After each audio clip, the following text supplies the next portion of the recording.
Episode में हमने देखा था कि वीर ने लॉर्ड सेक्टर को टेक ओवर कर लिया था और शशांक ठकराल और ब्रदर फिलिप के साथ एक एग्रीमेंट फॉर्म किया था जिससे वो लॉर्ड सेक्टर एक नया गॉडेस सेक्टर बन गया था और वीर पूरे आइस फील्ड का किंग बन गया था।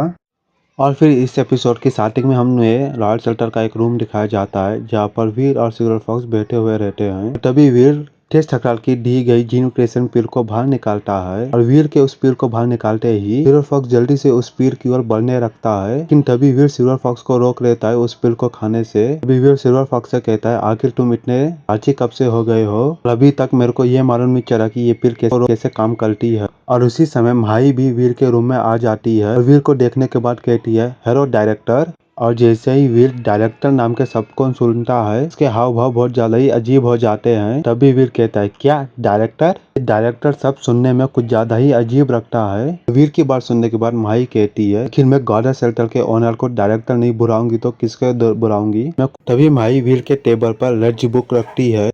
तभी माही कहती है, मैंने आपके लिए एक रेजर प्रिपेयर किया है। पिछले कुछ दिनों में हमने जो एलियंस के मीट को बेचा है, जो अमाउंट हमें हासिल हुआ है हजारों करोड़ों में है। इस रेजर बुक में उन सबके अकाउंट्स डिटेल्स हैं। तभी वीर ये बात सुनने के बाद बहुत ज्यादा खुश हो जाता है और कहता है, तो बस शुरुआत है। अब इस लॉर्ड सेक्टर को हम जैसे ही रन करना शुरू कर देंगे उससे जो इनकम हमें रिसीव होगी तो प्लैनेट अर्थ की एक बड़ी लार्ज कंपनी जितने लेवल पर आ जाएंगे। और जब यह बात वीर माही से कह रहा था, सिल्वर फॉक्स वीर के ऑटो में रहता है और वो अभी भी उस जीन क्रिएशन पीर को बहुत ही लालच भरी हुई नजरों से देख रहा रहता है। तभी माही की नजर भी सिल्वर फॉक्स पर पहुंच जाती है। माही सिल्वर फॉक्स को देखते हुए कहती है, तुमने एक सिल्वर फॉक्स को पकड़ा हुआ था और तुम इस सिल्वर फॉक्स के साथ खेलते थे। मैंने सोचा था कि वो एक नॉर्मल सा पेट होगा। मैंने ये कभी नहीं जाना था कि तुम्हारा एक क्यूट सा सिल्वर फॉक्स इतना ज्यादा ताकतवर होगा। माही की बात सुनते हुए वीर थोड़ा हैरान हो जाता है और माही के बात का रिप्लाई देते हुए कहता है, मैंने भी नहीं सोचा था कि ये फॉक्स इतना ज्यादा ताकतवर हो सकता है। वीर की बात सुनने के बाद माही वॉश रूम से निकल जाती है। तभी सिल्वर फॉक्स फिर से उस जीन क्रिएशन पीर के पास चले जाता है, उसे पकड़कर खाने ही जा रहा होता है, लेकिन तभी वीर सिल्वर फॉक्स को रोक देता है पीर को खाने से। वीर कहता है, सिल्वर फॉक्स तुम इतना ज्यादा इच्छुक क्यों हो इस चीज को खाने के लिए? अगर इस चीज को खाने के बाद कोई प्रॉब्लम हो सकती है क्या? फिर उस पीर को अपने हाथ में पकड़कर कुछ गहरी सोच में पड़ जाता है। ठीक है सिल्वर फॉक्स, तुम इसे खा लो, क्योंकि अभी मेरे पास बहुत सारे जीन स्टेबलाइजेशन की फूड भी मिल चुका है जो रितेश ठकराल ने मेरे को अभी भेजा था। तभी सिल्वर फॉक्स उस जीन क्रिएशन पीर को खा रहता है। के बाद वीर सिल्वर फॉक्स को ऑब्जर्व करने लग जाता है और उस पीर को खाने के बाद सिल्वर फॉक्स में कुछ ज्यादा ही चेंजेस नहीं आए हुए रहते हैं, बस कि सिल्वर फॉक्स के फर कुछ ज्यादा ही ब्राइटनर दिखने लगते हैं। वीर को हाथों से उस पीर को खाने के बाद सिल्वर फॉक्स अपने पंजों से उस खाली बॉटल को पकड़ने की कोशिश करता है, जैसे मानो कि सिल्वर फॉक्स के अंदर उस जीन क्रिएशन पीर की अभी भी भूख बाकी है। अभी वीर सिल्वर फॉक्स में आए हुए छोटे से चेंज को देखते हुए कहता है, लगता है कि ये जीन क्रिएशन पील्स इतनी भी ज्यादा स्ट्रांग नहीं है कि सुपर एलियन को म्यूटेट कर सके। और उसके बाद वीर वापस से टेलीपोर्ट होकर पृथ्वी ग्रह आ जाता है। बाद वीर कबीर मदान से कम्युनिकेटर पर बात करना लगता है। फिर कबीर मदान कहता है, फिर तुमने तो कमाल कर दिया यार, लेकिन तुमने ये सब किया कैसे? तब रितेश ठकराल की गैंग को इतनी बड़ी चोट कि रितेश ठकराल जैसे आदमी से इतने ज्यादा आइटम्स और पैसे ऑफर होना, तुमने एक युवावर को मार दिया जिसने अपना फर्स्ट जिन लॉक अनलॉक किया था, या वीर तुमने भी अपना फर्स्ट जिन लॉक अनलॉक कर लिया है? और कबीर मदान की बात सुनने के बाद वीर, जो अभी इस समय वॉशरूम में फ्रेश हो रहा था, वो कहता है, मैंने अभी तक अपना फर्स्ट जिन लॉक को अनलॉक नहीं किया है, तो मेरी किस्मत अच्छी थी, मेरे को एक कमाल का पेट मिल गया। मेरे उसी पेट ने थंडर डेविल को जान से मार डाला। वीर की बात सुनने के बाद कबीर मदान कहता है, आखिर ऐसा कैसा पेट है तुम्हारा और वो पेट इतना ज्यादा पावरफुल कैसे हो सकता है? और अगर तुम्हारे पास सेल के लिए ऐसे और पेट्स है तो मैं एक नहीं 10 पेट्स खरीद लूंगा। वीर कहता है, अनफॉर्चुनेटली बस मेरे पास एक ही पेट है, समझो कि मेरी किस्मत मेरे ऊपर बहुत ज्यादा ही मेहरबान है, तभी उसने मुझे कमाल का पेट दिया है और तुम इस बात के लिए मुझसे जल नहीं सकते। तभी वीर कहता है, कबीर क्या तुम मेरी हेल्प कर सकते हो? मेरे बिहाफ पर फैमिली के लोगों से बात कर सकते हो और इन सब रैंडम आइटम्स और पैसे के बदले में इन्हें जीन क्रिएशन पीर के लिए एक्सचेंज कर लो। मैंने ये सब पीर्स के बारे में मार्केट में भी ढूंढा और ये पीर्स अभी मार्केट में अवेलेबल नहीं है। वीर की बात सुनने के बाद कबीर मदान कहता है, क्या जीन क्रिएशन पीर्स? लेकिन अगर वो चीजें सही से काम नहीं की तो किसी इंसान को जान से भी मार सकते हैं, लेकिन तुम्हें इतने सारे जीन क्रिएशन पीर्स चाहिए क्यों? कबीर मदान की बात सुनने के बाद वीर हंसते हुए कहता है, कबीर तुम इस सब चीजें के बारे में कोई चिंता मत करो, मैं इन जीन क्रिएशन पिल का इस्तेमाल किसी को नुकसान पहुंचाने के लिए नहीं करूंगा। मुझे पता है कि इन्हें किस तरह से इस्तेमाल करना चाहिए। ठीक है वीर, मैं ठकराल फैमिली से बात करता हूँ, कुछ दिनों में मैं तुम्हें बता दूंगा। उसके बाद वीर कॉल को कट कर देता है। वीर के कॉल कट करने के बाद कबीर मदान ये बात सोचने लग जाता है कि आखिर अभी तक मेरी भी किसी ऐसे पेट से मुलाकात नहीं हुई है जो पेट आराम से एक रिवॉल्वर को मार सकता है जिसने अपना फर्स्ट जिन लॉक भी अनलॉक कर लिया हो। वीर भी फोन कट करने के बाद वापस से टेलीपोर्ट होकर गॉडेस शेल्टर आ जाता है। अभी हमें नया गॉडेस शेल्टर यानी लॉर्ड शेल्टर के बाहर का सीन दिखाया जाता है, जहाँ पर ब्रदर फिलिप और उसके लोग अभी भी उस सिल्वर बीटर्स को मारकर खत्म कर रहे हैं। तभी वीर भी जो अभी टेलीपोर्ट होकर आया हुआ रहता है लॉर्ड शेल्टर के बाहर जा रहा होता है। तभी वीर कहता है तुम लोग टेंशन मत लो, मैं इस चीज को हैंडल कर लूंगा। तभी ब्रदर फिलिप देखता है कि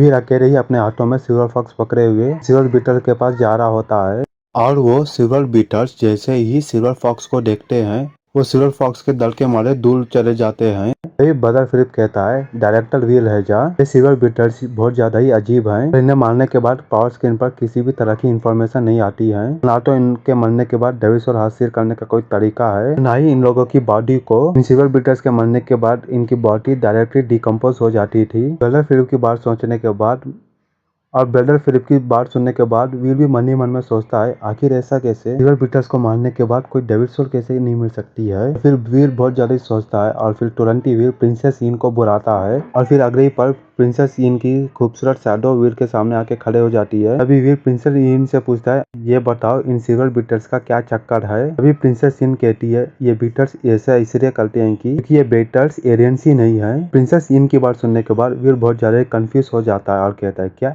ये बीटर्स एरियंस ही नहीं है। तभी प्रिंसेस सीन कहती है यहाँ जमीन पर नीचे कहीं पर एक सिल्वर बीटर मदर रहती है जो कि लगातार उन छोटे सिल्वर बीटर बॉक्स को रिप्रोड्यूस करती रहती है। इन्हें अभी आप यहाँ पर देख रहे हैं वो बीटर्स उस सिल्वर बीटर मदर के बच्चे नहीं है बल्कि वो सिल्वर बीटर मदर के हथियार ज्यादा है। तभी प्रिंसेस सीन की बात सुनने के बाद ब्रदर फिलिप भी कहता है अब मुझे पता चला सिल्वर बीटर्स को मारना पूरी तरीके से बेकार है कि जिस एरियन को हमें एक्चुअल में मारना चाहिए वो तो जमीन के नीचे छुपा हुआ है। अभी वीर भी प्रिंसेस सीन से पूछता है क्या यह सिल्वर बीटर मर्डर एक सीक्रेट ब्लड एरियन है।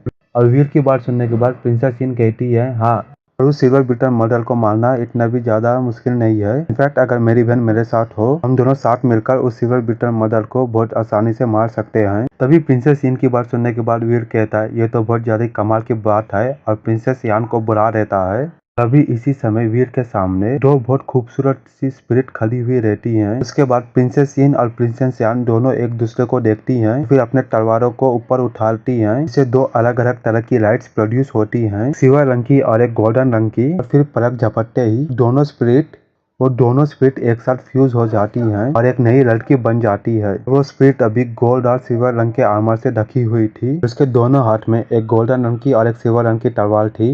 तभी वीर ट्रांसफॉर्म हुई नई स्पिरिट को देखते हुए अपने मन ही मन में सोचता है दोनों मिलकर एक इंसान बन गई। इन दोनों ने इस ट्रिक का इस्तेमाल पहले क्यों नहीं किया जब ये लोग मेरे से लड़ रहे थे। अभी वीर देखता है कि वो स्पिरिट लेडी जमीन में पड़ी हुई दरारों की ओर बढ़ने लगती है जहाँ से वो सिल्वर बीटर्स रेंगते हुए बाहर आते थे। तभी वो स्पिरिट अपने सिल्वर रंग की तलवार को बाहर निकालते हुए और फिर अगले ही पर उस तलवार को उस दरार के अंदर गिरा देती है। और फिर वो स्पिरिट अपनी बची हुई गोल्डन तलवार के साथ ट्रांसफॉर्म हुई लॉर्ड स्पिरिट हवा में स्वर करते हुए घूमने लगती है। कुछ देर उस स्पिरिट के ऐसा करते ही वीर और ब्रदर फिलिप को ऐसा लगता है कि अब पूरी की पूरी जमीन किसी भूकंप की झटके की तरह कांपने लग गई थी। तभी वीर को किसी एलियन की चिल्लाने की आवाज सुनाई देती है। तभी वीर के पावर स्क्रीन पर एक मैसेज आता है प्रिंसेस सीन और प्रिंसेस यान ने सिल्वर बीटर मॉडल को जान से मार डाला है और प्रिंसेस सीन और प्रिंसेस यान को कोई भी डेविसोर हासिल नहीं हुई है। 0 से 10 सीक्रेट जिन पॉइंट हासिल करने के लिए इस एरियन के मीट को कंज्यूम करें। और ये सुनते ही वीर बहुत ज्यादा ही खुश हो जाता है। अभी वीर कहता है अच्छा तो ये अर्थक्वेक नहीं था, प्रिंसेस यान ने उस एरियन को मार डाला। और तभी वो सिल्वर रंग की तलवार वापस से उस स्पिरिट के पास आ जाती है। तभी यिनयान प्रिंसेस कहती है मास्टर सिल्वर बीटर मॉडल मारी गई। तभी वीर कहता है अब समझ में आया कि कोई आपके लिए गंदगी को साफ करता है तो कैसा रखता है, लेकिन तुमने ये ट्रिक को मेरे से लड़ते हुए क्यों नहीं इस्तेमाल की। तभी वीर की बात सुनने के बाद यिनयान प्रिंसेस कहती है मास्टर ये एक यिनयान स्वॉर्ड स्किल थी, किसी तरह का गंदगी का काम नहीं। और आपका जो सवाल था यिनयान यान को साथ मिलाने से हमारी ताकत नहीं बढ़ती है, टेक्निक बस हमें पर्टिकुलर स्वॉर्ड स्किल को इस्तेमाल करने के लिए अलाउ करती है। स्पिरिट की बात सुनने के बाद वीर कहते हैं अच्छा तो तभी तुम लोगों को अलग अलग हो जाना चाहिए। वीर की बात सुनते ही वो दोनों स्पिरिट अलग अलग हो जाती है। उन दोनों के अलग होते ही इस चैप्टर का भी हाइपर एंड हो जाता है।